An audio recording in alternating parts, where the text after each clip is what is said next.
Hey everyone, and welcome to the Deep Dive. We're diving into something pretty interesting today, the liberal arts. Oh, yeah.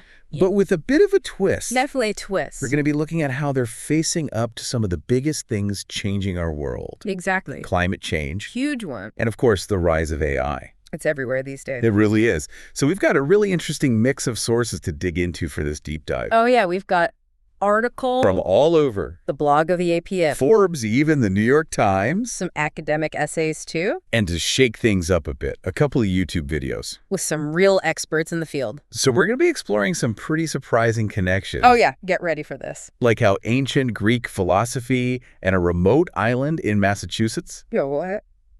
An island? Yeah, an island. Yeah. And even get this, how managing a baseball team Okay, now you've got me curious. all tie into this. I am so ready for this. So buckle up, because we're going to uncover how the liberal arts are anything but outdated. Not dusty old books at all. They're actually a powerful force shaping how we respond to the biggest challenges. And the biggest opportunities, too. Absolutely, of the 21st century. Couldn't agree more. Speaking of dynamic forces, one of the things we came across is this place. A place? Yeah, it's called the Gull Island Institute. It Interesting. was co-founded by these two philosophers, Okay. Anna Isabel Kielsen and Catherine Cassesi, and they've set up this liberal arts program that's all about hands-on learning. Hands-on how so? Well, it actually takes place on remote islands. Wow, that's really taking learning outside the classroom. Right. You can't get much more hands-on than that. No, you definitely can't. What's their overall goal with this program? Their mission statement says that they want to cultivate democratic citizenship in an age of climate change. That's ambitious. It is, but what's really interesting is how they're doing it. Okay, I'm all ears. They have these 3 pillars. 3 pillars. Yeah, labor, academics, and student self-governance. So they're not just learning about the world? Yeah. They're actually experiencing it. Exactly, and they're shaping their own little learning community. That's impressive. And get this, they had this one class. Huh? It was co-taught by a historian Okay, a historian. and a geologist. Interesting pairing. They used Francis Bacon's New Atlantis and a geological map of the island. Wow, they're really breaking down those barriers between subjects. I know, right? So what do you think about this kind of interdisciplinary approach? Especially when you're dealing with something as complex as climate change. Well, I think it's absolutely crucial Yeah. because climate change isn't just a scientific problem. Right. It's got so many layers. It's also social, political, and economic. You got to consider all the angles. Exactly. And Yeah. that's where the liberal arts come in. I They give us the tools to think critically about these complex systems, And see how everything's connected. even things that seem totally separate. I like that. And it sounds like the students at Gull Island are asking some really big questions. Oh, yeah. Like what? Well, the articles mention this tension they feel between classic liberal arts ideals. Like self-creation. Yeah, and the realities of climate change and economic pressures. I mean, that really resonates with me. Ta-da. Because we live in a world where what we want for ourselves often clashes with. The need to work together Exactly. to address these global challenges. So those students are grappling with a dilemma A very real dilemma. that affects all of us How do we balance our own goals with our responsibility to a planet. in crisis? It's a tough question. It really is. And that idea of responsibility is even more interesting when you think about another concept Gull Island brings up, What's that? species being. Species being. It's from Marx. Oh, okay. The idea is that work is a way of expressing what makes us human. So it's not just a way to make money. It's tied to our very identity. That's a powerful thought. It is, and it makes you wonder how things change when AI starts taking over more and more of the tasks we used to do. Yeah, if machines are doing the work, how does that change how we see ourselves? Right. If the nature of work is changing, how do we find meaning and purpose in what we do? Especially with all these other challenges looming, like climate change. And the need to take real action. It's like everything's shifting beneath our feet. It really is. But what I find fascinating is that Gull Island is using this ancient philosophical concept A species being. to help students navigate this very modern dilemma. So they're bridging the gap between the past and the present. Exactly, by connecting manual labor, philosophical inquiry, and our relationship with nature. They're redefining what a liberal arts education can be. And they're not just sticking to Western philosophy either. No, They're bringing in indigenous knowledge systems, too. Oh, wow. How are they doing that? Well, for instance, they use the Eliot Indian Bible. The first translation of the Bible into the Wampanoag language? Exactly. That's an incredible resource. It is. It lets them explore different cultural perspectives on land and power. Which are central to climate change and the history of colonialism. Absolutely. So it's not just about adding new books to the reading list. It's about understanding how different ways of knowing can help us make sense of the world. Exactly. And how do you think this kind of broadened perspective can help us face these global challenges? I think it's essential. Yeah. I mean, if we want to address issues as complex as climate change and AI, We need all the perspectives we can get. we can't be limited by just one way of thinking. We need to be willing to challenge our own assumptions. Exactly. Like the more perspectives we have. The better our solutions will be. Absolutely. But what about AI itself? No, that's a whole other can of worms. Let's dive into that. When you were. Yeah. Yeah. AI, it's everywhere we look these days, isn't it? And for this part of our deep dive, we watched this YouTube video called The Future of AI and Liberal Arts. Oh, yeah. That one had some really interesting discussions. It did. They had experts from all sorts of fields talking about the future of creativity and how AI is going to change how we work. Yeah. And they didn't just talk in general terms. They actually discussed specific AI tools. Like what? ChatGPT, Midjourney, Adobe AI, and even 11 Labs. Wow, so real-world stuff. Exactly. And some of the experts thought that these tools could actually boost human creativity, Interesting. while others were worried about bias and losing originality. Yeah, that's a big concern for a lot of people. It is. Have you played around with any of these tools yourself? I've dabbled with a few. What do you think? They're definitely powerful. There's no doubt about that. Yeah. And they can be super useful for certain tasks. Eh, But here's the thing, they've got limitations.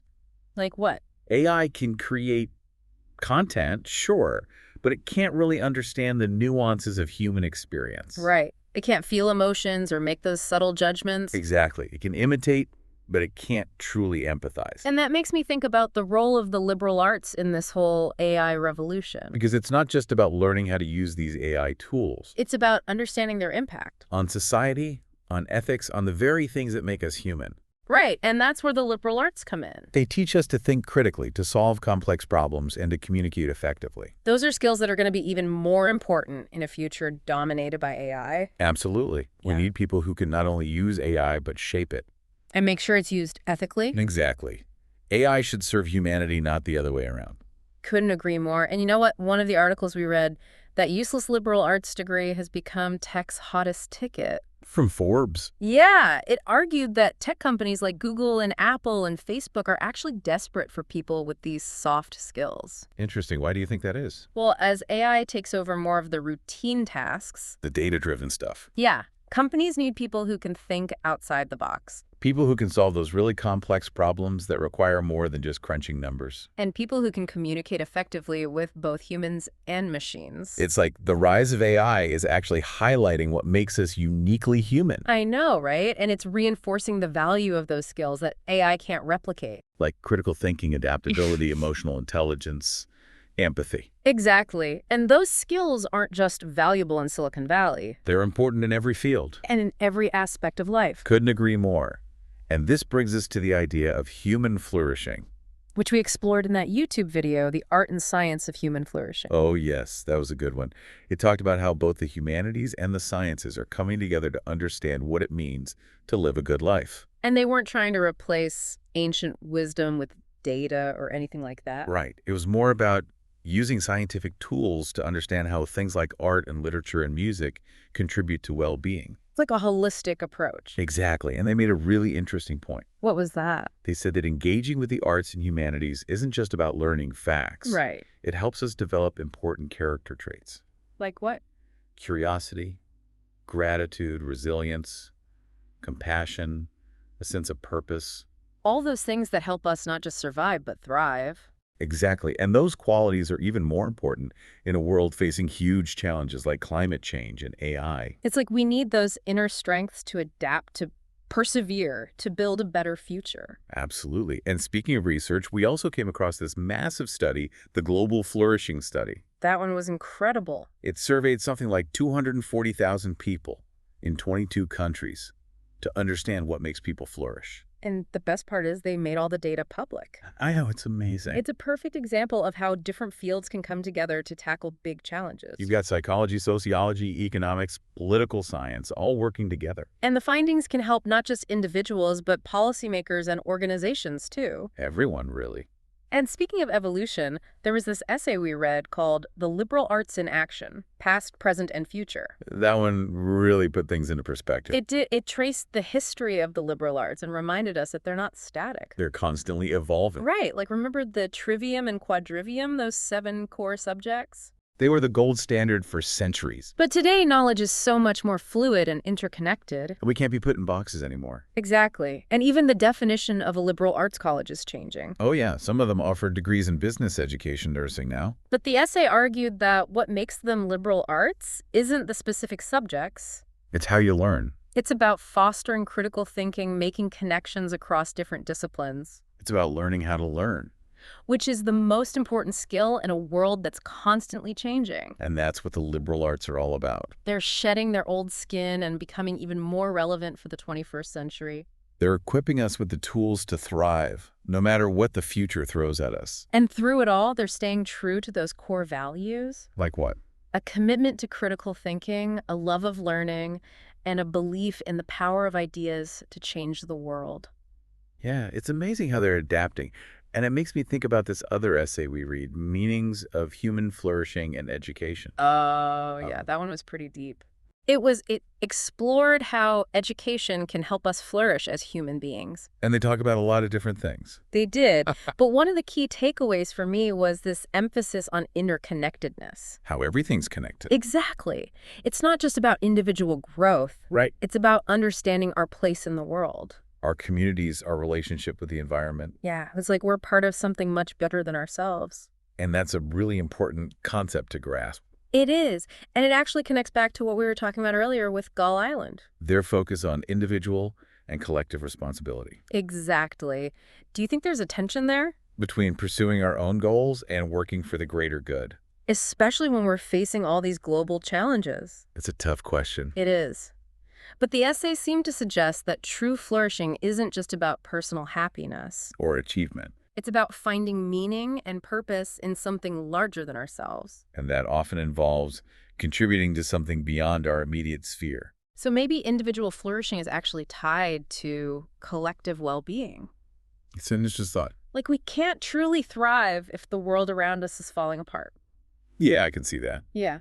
And that's where the liberal arts can play a role. In helping us understand these complex issues and then take action. Exactly. They give us the tools we need. For ethical reasoning. For understanding different perspectives. And for communicating effectively. Those are essential skills for anyone who wants to make a difference in the world. Whether it's tackling climate change, shaping AI, or building more just and equitable societies. It's about using our knowledge and skills to make a positive impact. So maybe instead of asking, what can you do with a liberal arts degree? We should be asking, what kind of world can you create with a liberal arts education? I like that. It's a shift from personal gain to a broader sense of purpose. A purpose that's connected to something larger than ourselves. And that's a powerful idea. We need more people who aren't just skilled and knowledgeable, but also committed to using their talents for good. People who can think critically, act compassionately, and lead with courage. People who are ready to face the challenges of the 21st century head on. Well, folks, that brings us to the end of our deep dive into the liberal arts. It's been quite a journey. We've covered a lot of ground, from remote islands to the inner workings of AI.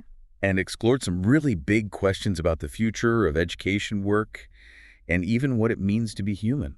And we hope this deep dive has sparked your curiosity and inspired you to keep exploring these ideas. And don't forget to check out the show notes for links to all the sources we discussed. We'd love to hear your thoughts, too. What are your hopes and fears about the future of the liberal arts? How do you see these ideas playing out in your own life and work? Join the conversation by leaving a comment on our website, sending us an email, or connecting with us on social media.